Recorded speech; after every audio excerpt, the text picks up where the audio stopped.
Live. All right, so there we go. Hello, everyone. We are live again with another Paradigm Shift Radio after party hangout, and got a few people here with us, and of course, inviting more people to join in and to be a part of the conscious conversation.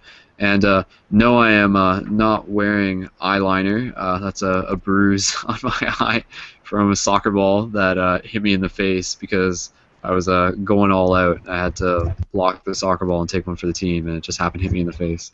But just clarify. But anyways, I'm going to pass a talking stick around the circle. We have Cisco, who is with us at the end of the show, who's joining us, and Joel, who's a regular here, and Tristan, who I guess doesn't have a mic, and Woody, and Nikolai as well. But maybe just passing it over to Cisco. Cisco, just helping get the things rolling on the conversation. Was there anything more that you just wanted to be able to share with the people listening? Maybe just new directions or any continuations of thoughts you brought to the show earlier? Well, yeah, just continuing on one thought. As you know, speaking to me before, I am an extreme empath, and I was getting feelings that there's several people that are feeling very discouraged, and I know that's a general thing, but there are a few that I'm really speaking to that are feeling that the free hugs and the light, and in your everyday, everybody has to go and work and go through the things that they have to do to sustain their own life force, okay? And that can be very discouraging over time. And we have to remember, we have to get that negativity off of us by shining our own love light and meditating and grounding. And there's so much maintenance to do for your soul. And it can be very, what's the word, impounded down. I mean, you reach out and it's almost like reaching out, and every time you reach out for something, you get zapped, you try to be nice, and you're waiting in the line at the grocery store, you're waiting here, and it's just negativity, negativity, negativity, and you're thinking, man, I don't even want to try anymore. I mean, I try to be positive, and I try this and I try that, and the message I was getting tonight, it overwhelmed me. I was actually had different plans for tonight. I was going on, I was doing something else, and it stopped me just dead in my tracks and said, you got to call and you got to say this. I understand what you're going through, and I see you. I see you. You have to understand that we are not given full knowledge of everything. It would be too easy. Honestly, really. Wouldn't it? Think about it. If you were given a book that said you're going to go through this today, and this is why. You're going to go through this today, and this is why. It really would be too easy. And it's not supposed to be that easy. We have to earn it, in a way, for lack of a better word. What I'm saying is, when you plant your seed of love, or happiness, or positivity, you're not always planting it in fertile soil. Do you get my point? Some soil is going to be more apt to accept that seed, and it's going to cultivate it in its own way. We don't always get to see the plant grow or the oak tree grow, but no, you got to kind of plant it and walk on and hope that it grows. Ripples, if you will. When you drop a pebble into a lake, it's going to have ripple. Well, you can stand and watch those ripples, and you can see them reach the shore, or you can see them move out into a larger ocean, or go down the river and become part of another ripple and grow and grow and grow. But we're not always supposed to see the result. So when you give that hug, or you give that smile, or you give that kindness, or you send out your light, you have to give it with kind of a consciousness that, you know what, I did that. And I moved past that, I gave it, I moved on. And somehow, some way, it is going to grow, or it's going to give that person a little lift. They might not see it or feel it for a couple of days or down the line, but that's not ours to understand. Ours is only to try to move through what our own purpose is, and know that every action has a reaction. We don't always get to see the reaction. Does that make sense? Yeah, it does. Okay. I like your analogy of the ripples there, because one of the things that comes to mind as well is eventually a ripple stops rippling, and Yes. that means you got to throw another pebble. Synonymous to you have to take another action, do something else. And this has been a message that's been reverberating for me lately quite a bit, because if we just kind of start to stagnate because of discouragement, like you were talking about before, then those ripples stop, and it's up to us to do something. Even if we're afraid to go and do something, even if we're feeling discouraged, we won't see. We won't see any results at all if we don't actually get up and do something, right? It's nice Absolutely.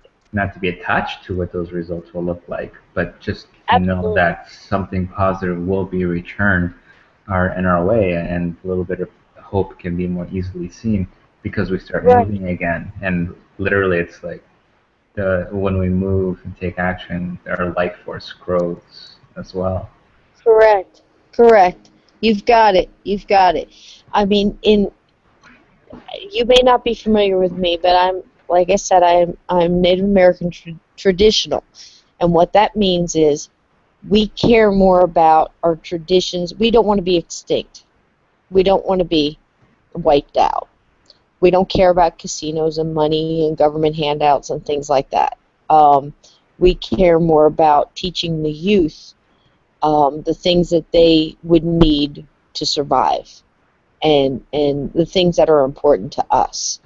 And I believe that that goes throughout the world in any tribal community, and we all stem from tribal communities. So when you go back to um, your the first existence, it, like when they say it takes a village, and it takes everybody has a craft, everybody has a gift, everybody has something that they do. As a group, they all come together and they function as a community. And really, that's what the whole world is. It's a big community. We've just we've stemmed off in ways of, we have to have things. We have to have, what the other person has. We have to have the Lexus. We have to have the house. We have to have the clothes, the shoes, the this, the that. But how quickly it all can crumble, and you realize, you know what, I didn't need any of that at all. All I needed was what I carried with me, and the people that I love, and for them to have what they need to survive. And it can happen so quickly. If you've ever been in a catastrophe, I was in recently Sandy, okay, and I promise you, I watched my community go in the Jersey Shore in 24 hours. Less than 24 hours, they were going. Gas was being, it was shorted. There was a shortage, and the grocery stores were, food was spoiled, and they were throwing it away, and they didn't have any way to keep it, and yada yada, all the way down. In 24 hours, I saw people going at each other in gas lines, literally fisticuffs, fighting over little things, and it just took me back, and I'm thinking, I don't know what the world is coming to.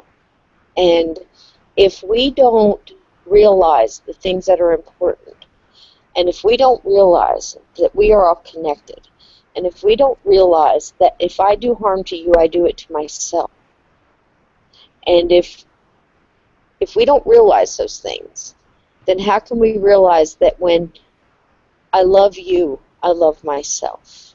When I create happiness, I create happiness for you. If we don't realize those things, um, it's very sad and it's very scary. Do you understand me? Yeah, and on the subject of community, that is, I was funny. I was thinking about community earlier today, and the reason it came to mind is because I was busy doing things today, and I was constantly walking past my parents, and a lot of the time they were kind of like just zoned out, like watching TV and not really engaged. And I thought, wow, what would people do if they didn't have televisions, right? It's like, oh, Yeah, maybe they would actually start connecting more with the people, with their neighbors. And I feel like that's where the things have become these obviously these crazy distractions and that have contributed to people becoming disconnected. But at the core of everything, at the essence of who we are, is community. Community can raise a child. Community can offer support. It's so key, and I think that that's definitely the examples that we have to live out in our daily lives is to support and embody community, even if we don't per se have an immediate community.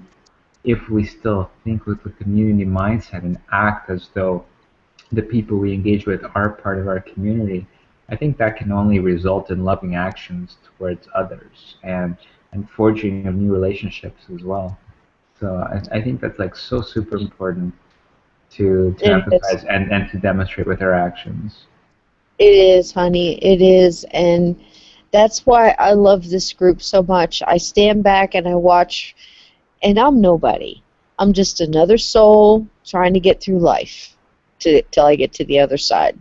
I'm just somebody who's trying to learn to reach a higher vibration, facing stuff in my job and I have a job and then I have careers. I think we all have more than one thing, one iron in the fire, so to speak.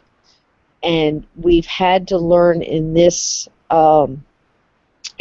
time to do more than one thing, because if you look back, um, I mean, just so short a time ago. I mean, it was so little amount of time where if you could look back and say a farmer would just have to go out and plow the field and do it from how we said in Alabama, from can till can't, from sun up to sundown, and come in, you get your meals, your family is there and everybody's good to go. That was a day, and it was a long day, and it was a hard day, but it was a simple day, you know. And then we started adding all these things. We started, and this technology is not bad, because look at what technology has done tonight. It's brought us all together. You don't know me, I don't know you, but somehow we're connected tonight. So technology is not a bad thing. It just depends on how you use it.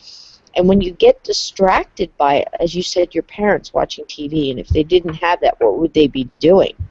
Well, if you look back just a few years ago, and in time, in the great realm of time, it's a very short amount of time ago, 100 years or 50 years.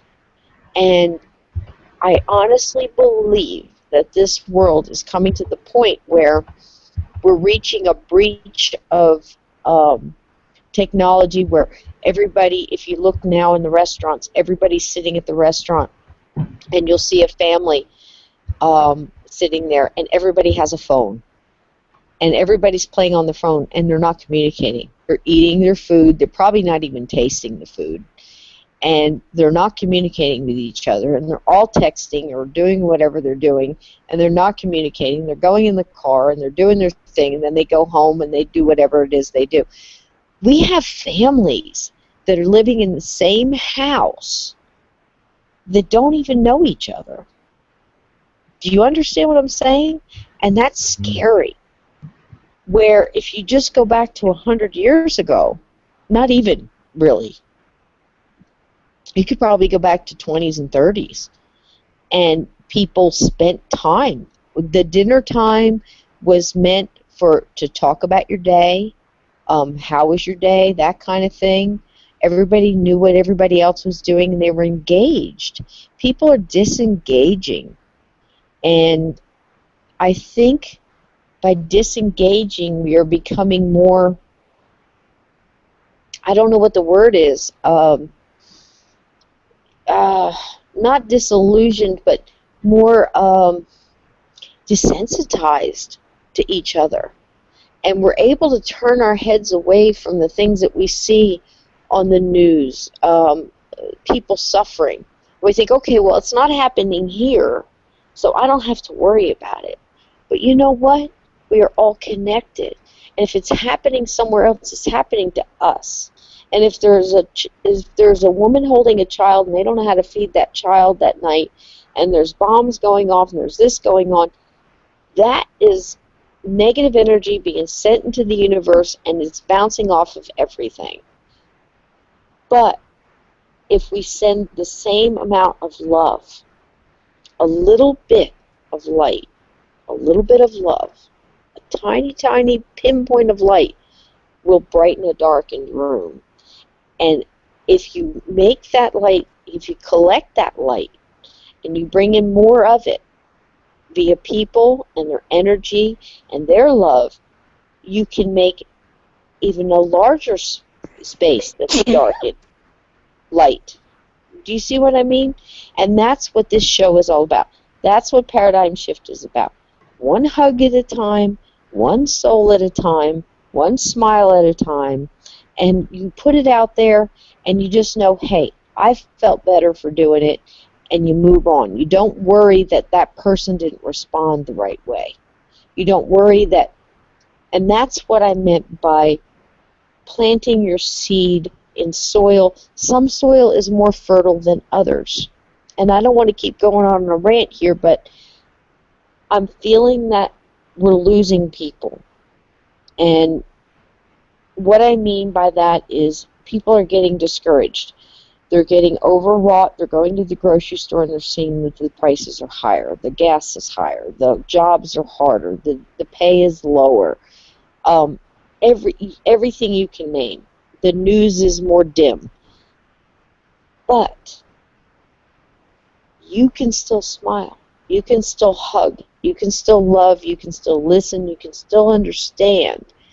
And I am a person who is speaking from, I'm not a person that is sitting here and I have an unlimited amount of funds. I probably have $100 in the bank.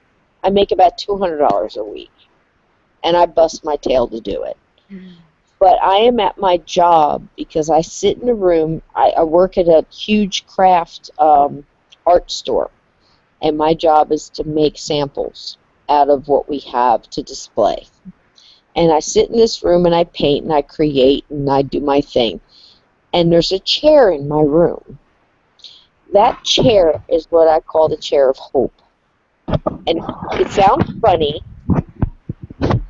My door will open and in comes a person, and they're usually between 20 and 25. And they come in and they say, Cisco, how you doing today? And I'm fine. How are you, baby? And they sit down in the chair.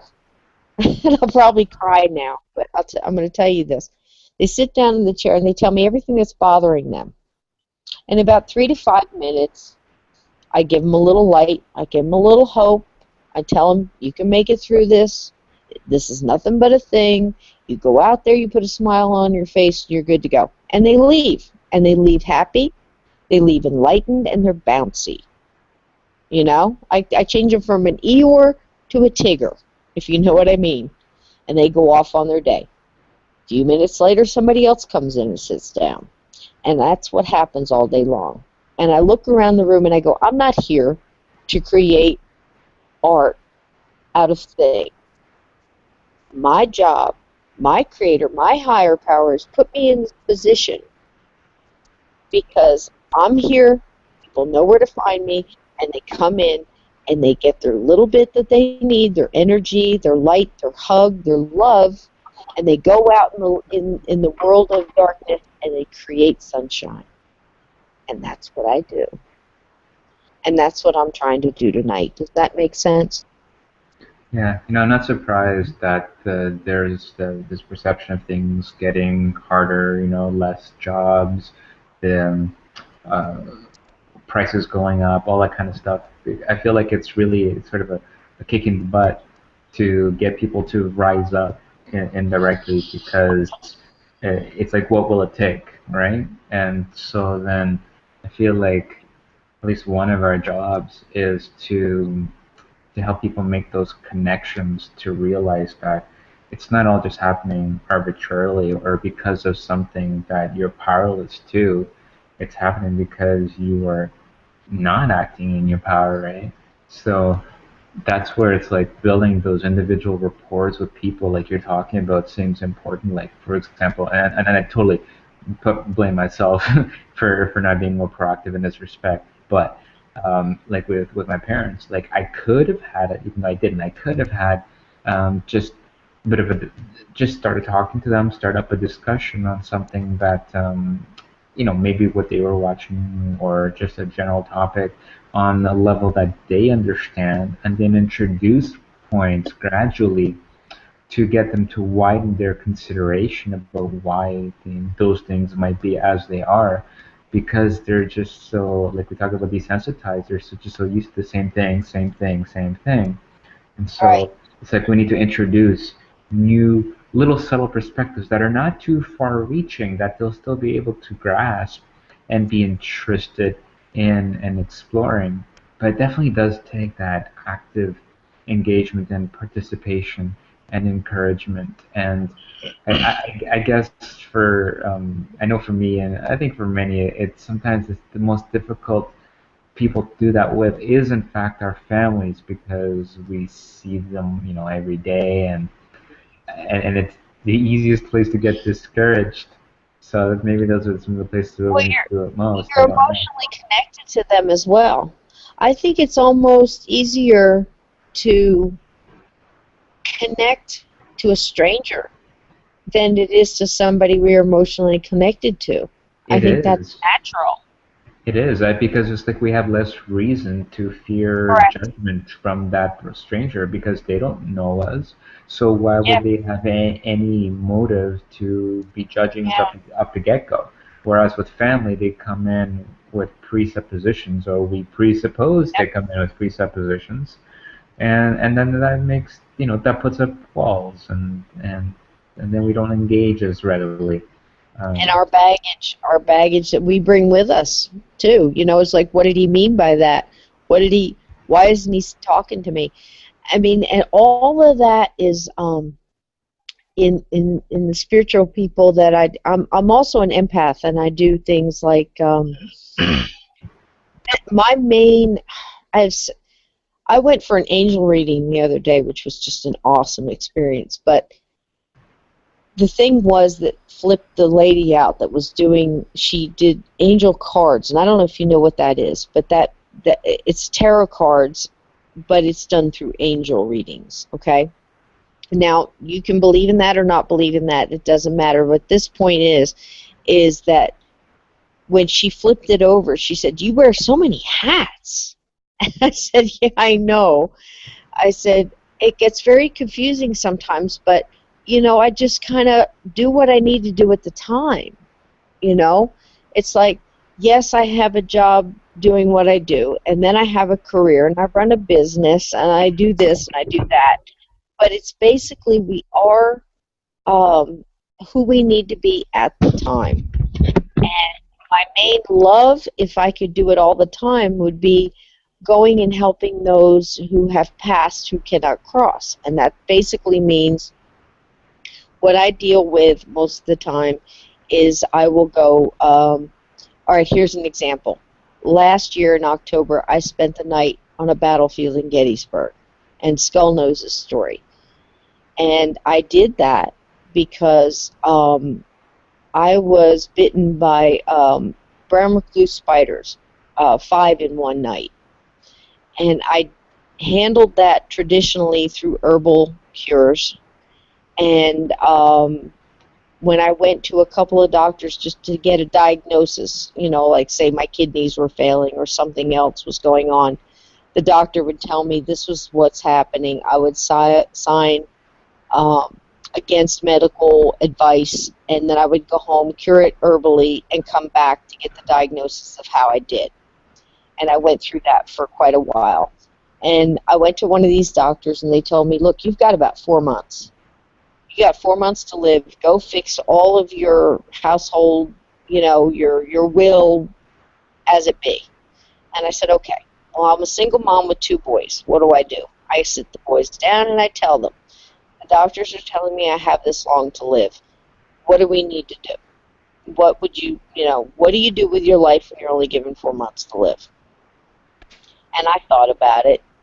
And my main thing, being a child of a single mother, and I lost her when I was 12 years old, which is very young if you think about it.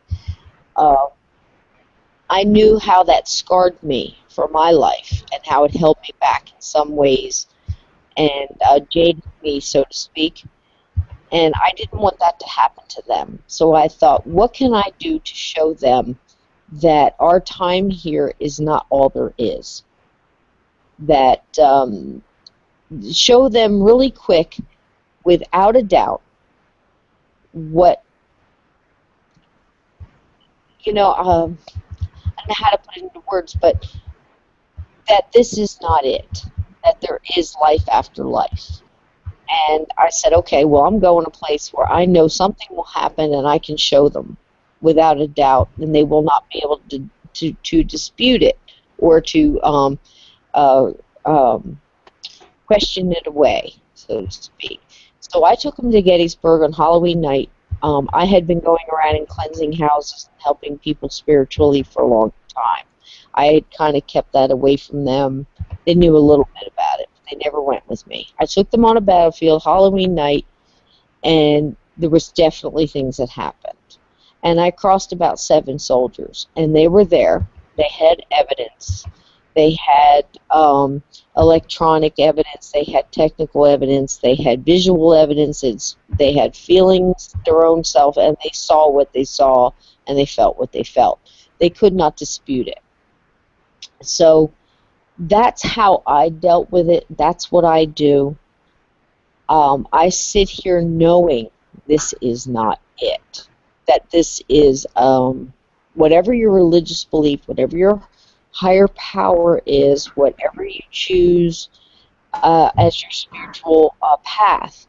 All wisdom is not found in one place, and there is definitely something bigger there. So when I walk through a day-to-day life, it's still easy for me to get caught up in bumping into other people and corresponding with other human feelings. Anything, just your normal business day, where you walk into this person did something this way, and that reacted, this reaction happened from that.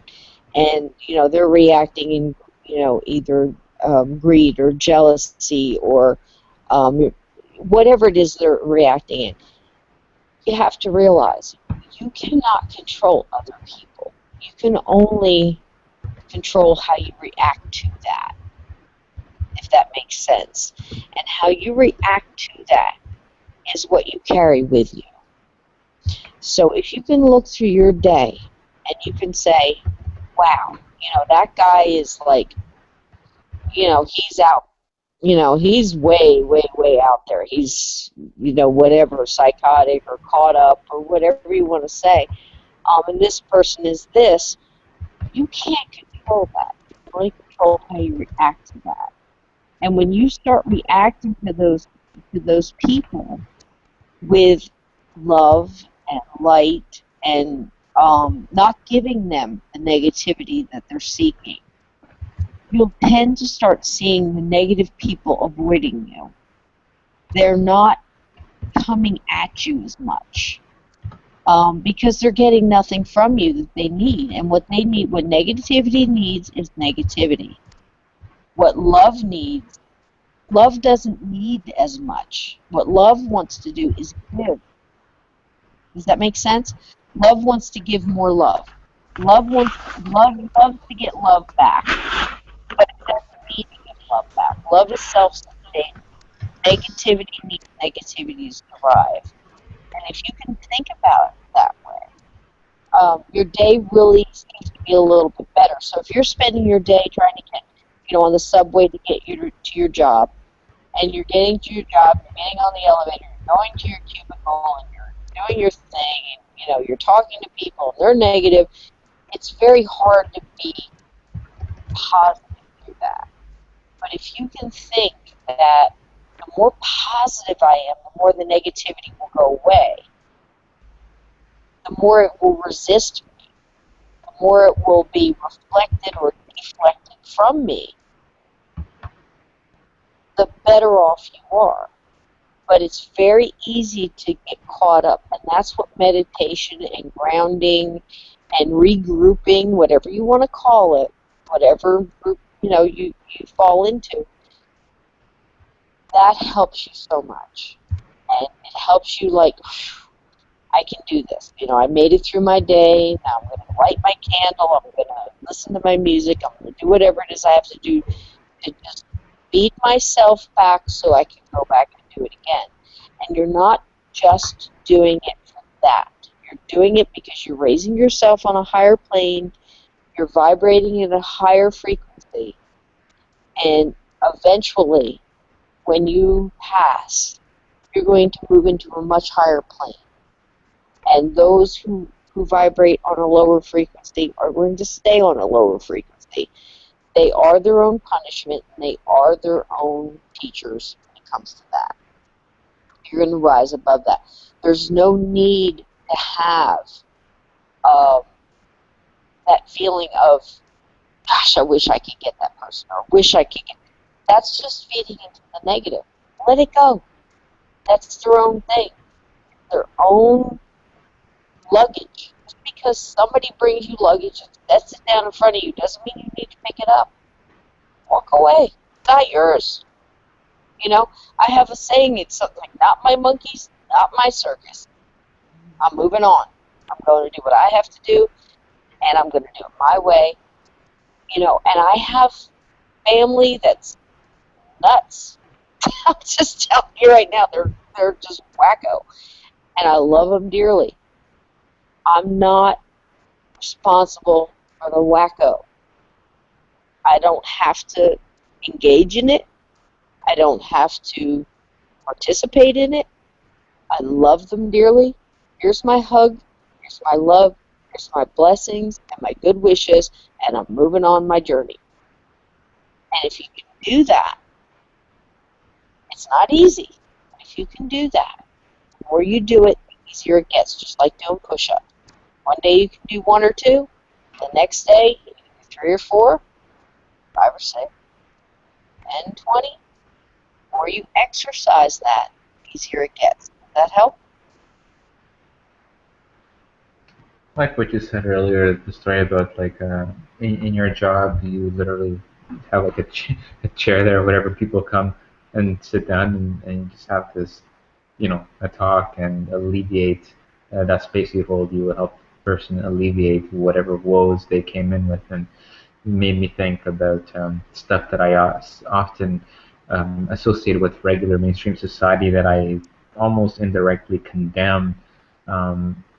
It's like it's a nice way to look at those places and situations that are so mainstream that it's like, hey, if I'm there in that moment in that place, I don't have to be sitting there silently condemning or judging, but I can potentially just hold space and, who knows, set a few seeds and hold some space for people and set a few seeds potentially, regardless of what it is, or even if it's like a conventional job like where I'm at right now, and it's like, yeah.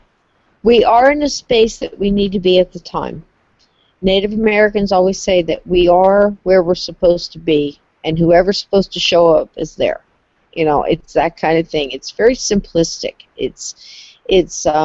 And you know what? That's what life is. It's so crazy simple and so insanely, intensely complex that we can't, our minds can't wrap around it. We all find our little journeys, and we all find our books and our things and our philosophies and our religious spiritualities that we follow that kind of are attuned to us, and that's cool. That's very cool because we all are this like tapestry woven together, and it makes a beautiful picture, and that's awesome.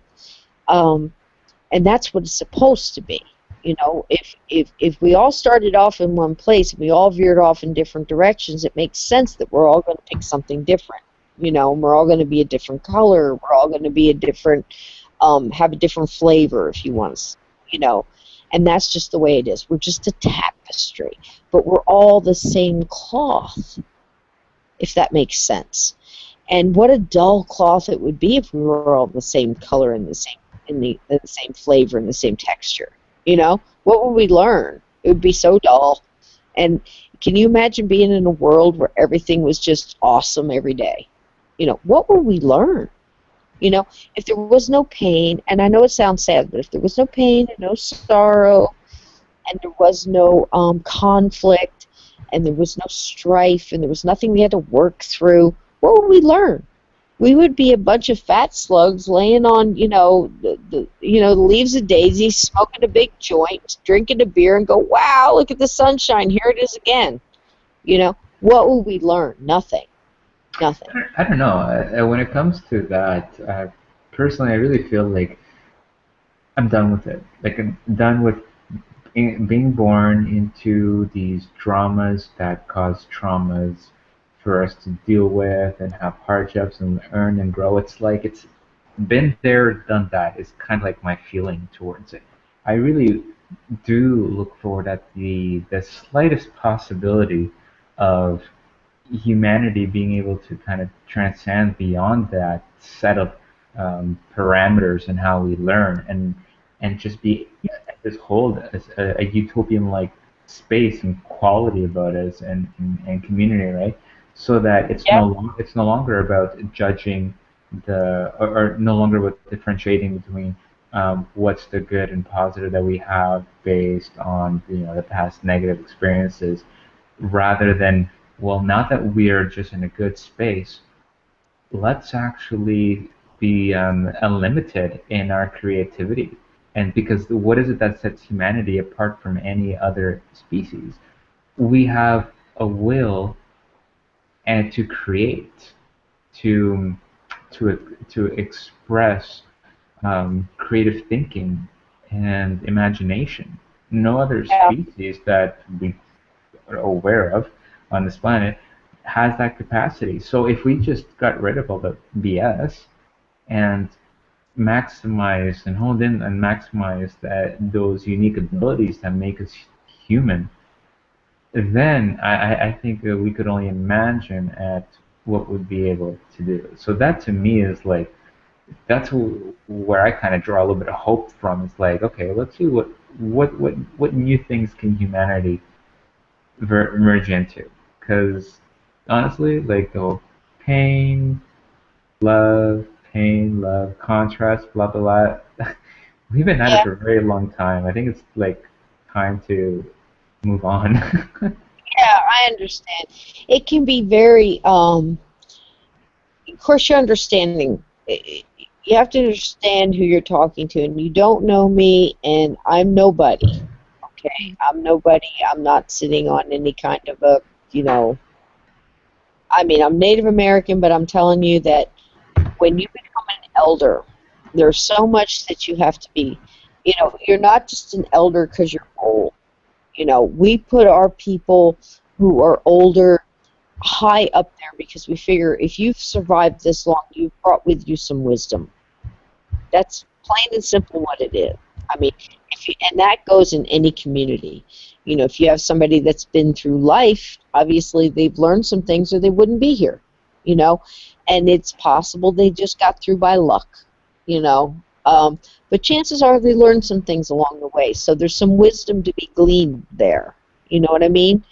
Um, and myself, I've had people all the time, and they ask me, well, you know, with people that know me and know what I've done and been through, and they say, you know, how can you have faith? And I'm looking at them, you know, it's like, you know, you've buried 3 children, you know, you're a survivor of, you know, cancer and, you know, a horrible, traumatic, violent rape and, you know, physical abuse and mental abuse and, you know, husbands that were just horrible and just, you know, and I'm not talking about I'm not talking about just guys who were mean. I'm talking about, you know, they were imprisoned, you know, and I stuck with them. The, you know, you come through. It's like you rise above it, and you go, okay, what was I supposed to learn here?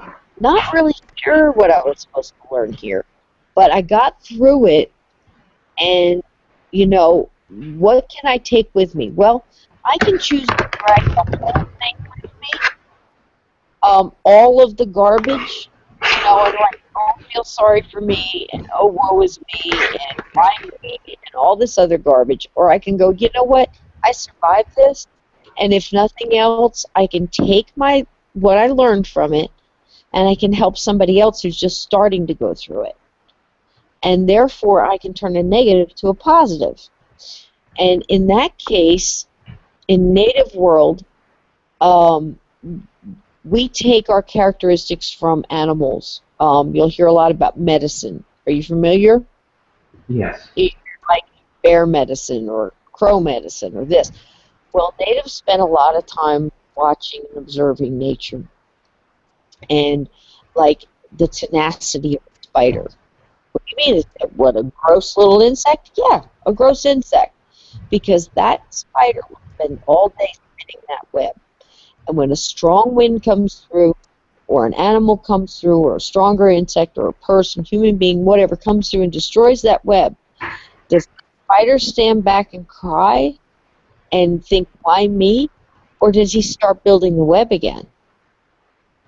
That's the tenacity of a spider. So if you have spider medicine, you're that type of person. That is your characteristic.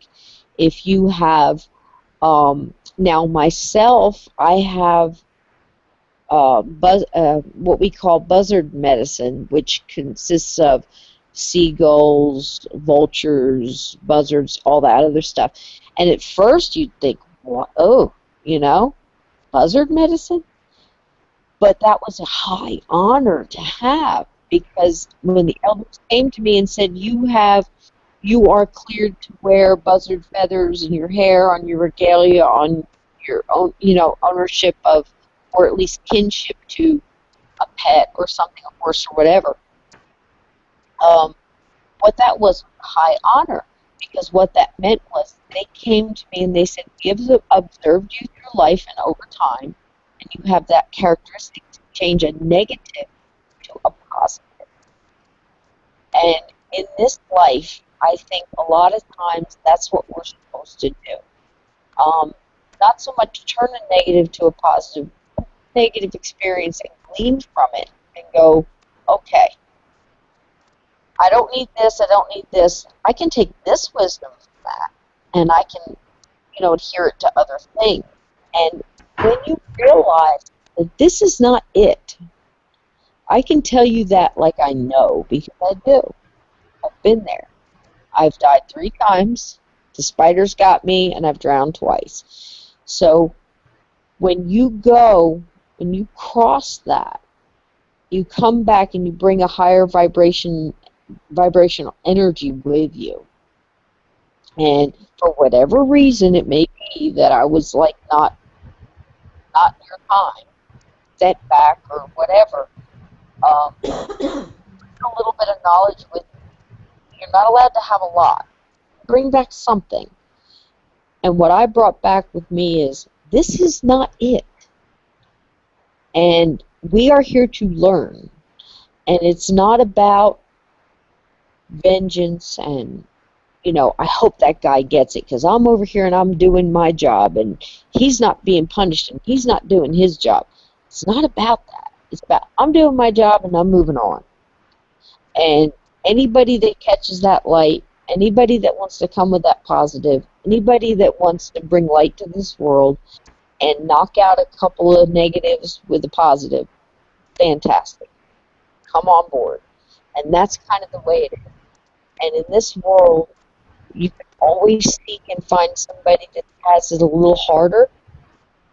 We got caught up in a lot of, I gotta have this, I gotta have that. You see the commercials, these things on TV, all in the trust me.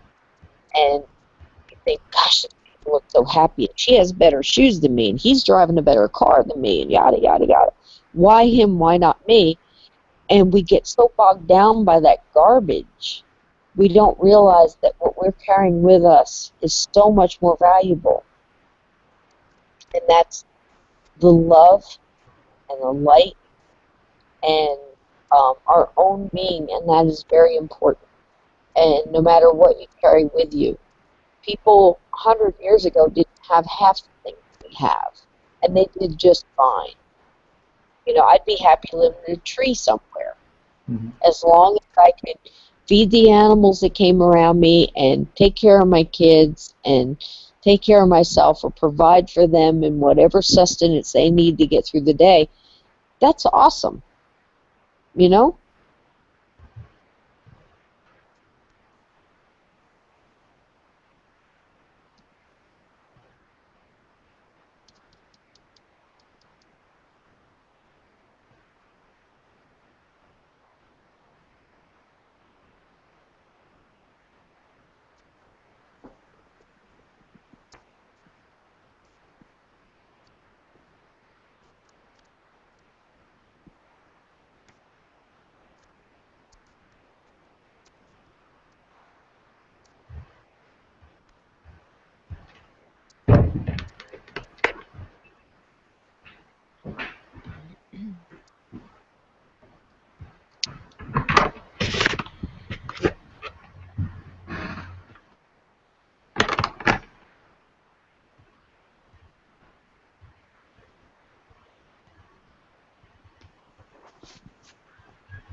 Anybody there? I'm here. Hey. Hello. How's it going? How's it going with you? Good. Just listening in, you know, getting some Yeah. getting some insights. What are your insights, love? Just, you know, it's good. It's always just good to listen, and like you said, we're always learning. So Yeah. it's just taking it in. Yeah. I understand. I understand. I just had a feeling tonight. If you allow me, I've been going on. I had other plans for this evening, and then something stopped me and said somebody needed a boost. You know, somebody needed to know that what they were doing was worth keeping on. You know what I mean? It's easy. It's very easy in this world to get discouraged, and I didn't know who I was reaching out to, but I just thought I would do it because others had done it for me. So that's why I'm here. I'm always interested in hearing what other people are thinking, and you know, this is an awesome group, and I'm just here too. Yeah, for sure.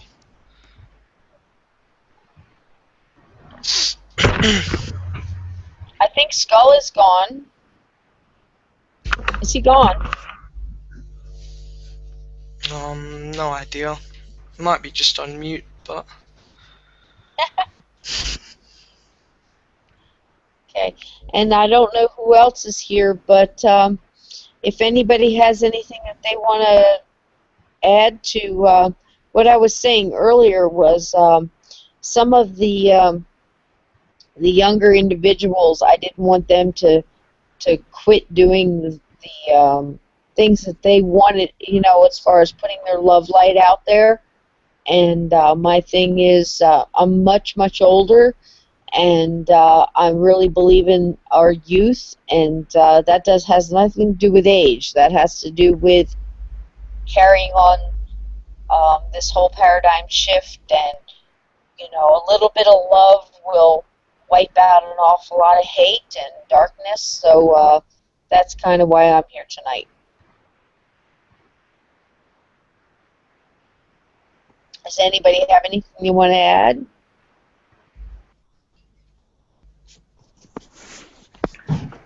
Tristan, you don't have a mic. Is there any topic that you would like to bring up, maybe, if you want to shift focus a little bit?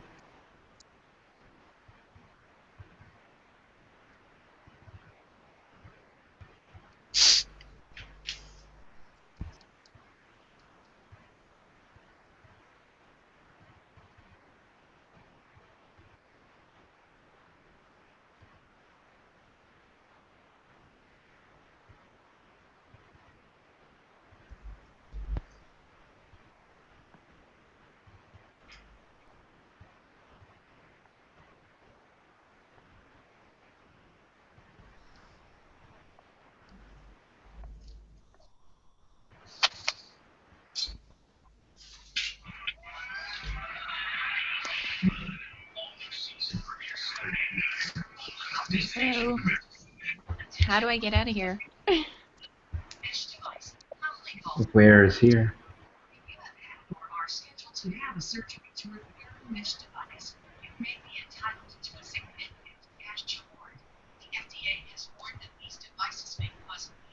Was oh. Serious injuries. In some cases, the device may puncture nearby organs, leading to multiple replacement and correction surgeries. Recently, South Dakota was awarded $11.1 million for her pain and suffering. To find out if you may have a case, call the reliable.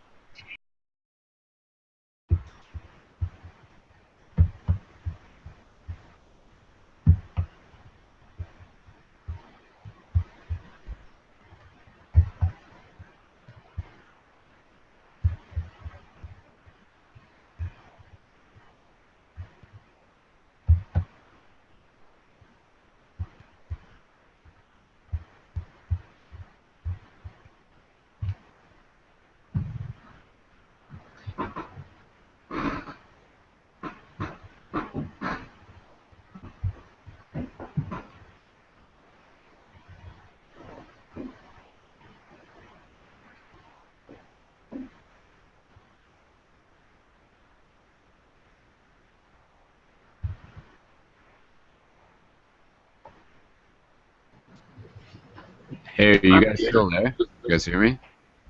Yep. Sure is quiet in here. I can hear you, but I'm in and out having to try to fix dinner, which you never do. We're all just having a break, thinking about deep things. Nice, man. Just ebbing and flowing, no doubt. All right. I've been listening. I've just sort of been. Cool. Did is Cisco gone and did Pam leave? She just left right now. Okay. And Tristan was just saying in the chat that he says kind of what she was saying about the youth, that he's been seeing an intense growth in youth who are very connected and even familiar with this connection of consciousness. Cool. It's nice to hear that from younger people. Yeah, Tristan, how old are you? Like, I guess you don't have a mic. He's 18. He's 18. Yeah, that's good. That's really it. I mean, that's really young. I was having this conversation yesterday, just the idea of thinking how different consciousness is within age brackets now. Like, thinking back to our parents and when they were like 18 and what their perception of reality was like.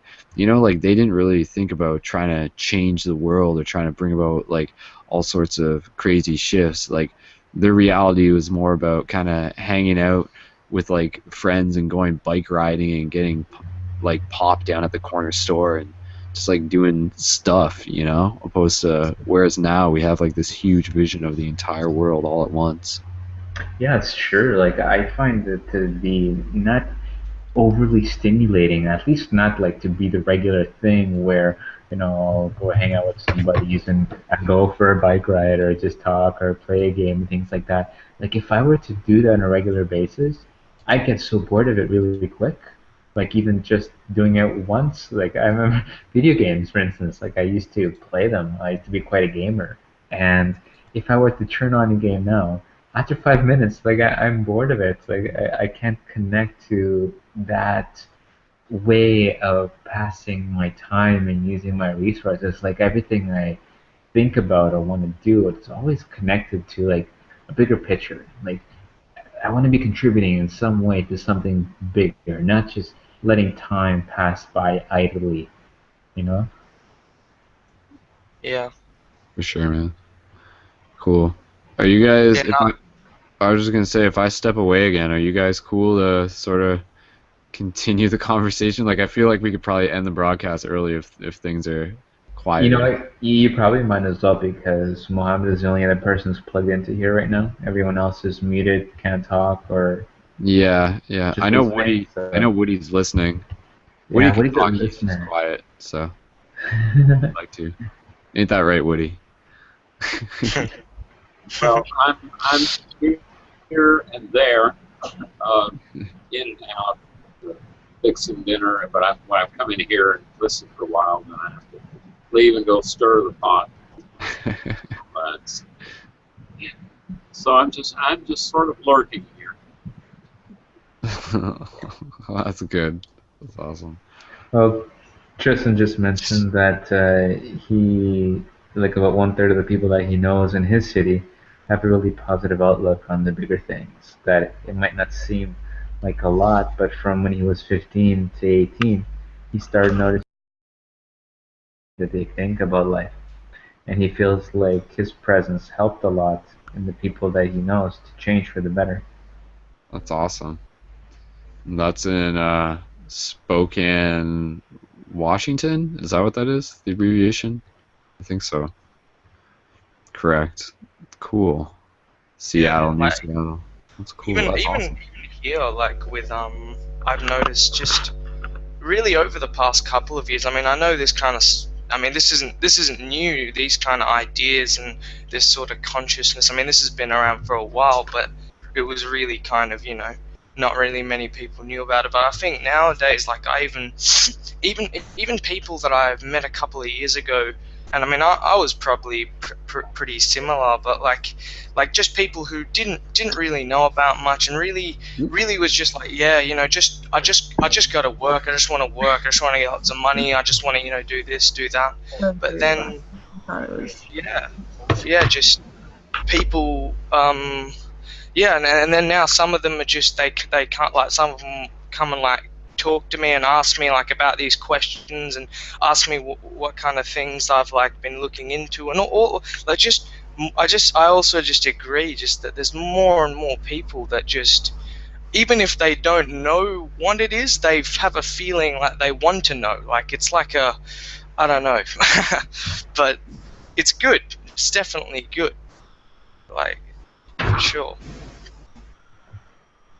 Yeah, I find like all the whatever we're plugged into, whatever kind of consciousness expanding stuff or out of the box things that we do, just to definitely share that with people. Like I've been sort of changing a little bit, like for myself, with how I engage with the system, um, to not utilize the banks and the credit cards and all that stuff. And then it's like, okay, so with my current work, they wouldn't even do payroll without you having a bank account. So it's like for me to continue getting paid here, I have to have a bank account. So I'm like, that's so fudged. Yeah. So now I'm thinking like, okay, so there's other things that I can do and that I like to do, and I can expand on that. And then I was thinking, okay, well, so I need to establish a bit of an income coming in. I'm no longer relying on credit and things like I was doing before. But then I was getting stuck in the thought of just money, like because I need to, have an income and to survive and all that. Isn't then you get stuck in? I was getting like stuck in that loop, and I had to snap out of it and realize that these different crafts and things that I do and that I'm talented with, just focusing on doing that, not for the sake of a financial reward, but because of the joy of sharing what I'm able to do, will bring joy into the lives of others and Yeah. inspire them to also to embrace, and then even just as far as like drawing in abundance goes, without thinking about the money. Well, if I do something for someone else, and they might actually refer me to or talk to their friends and refer them to me for the services and things that I'm doing, because for me it was all about like providing a wonderful experience for someone else rather than focusing on the money, right? So Hmm. I think it's Yeah, just yeah. That's cool, man. Guys, yeah, just going back, are you guys okay if we sort of end the live broadcast and then like you guys can yeah, still hang around for a bit? yeah, I'm gonna probably shut down in a bit. So yeah. It's all good, man. Thanks, Brendan. cool, man. Cool. All right, thanks. Yeah, thanks again, guys. Appreciate it. You guys are definitely like holding up some strong pillars where you are. So good stuff. Likewise. Cool, man. Okay, all right. Say goodbye to the internet, everyone. So bye, internet. Bye, internet. Goodbye. Namaste. Yeah, Namaste.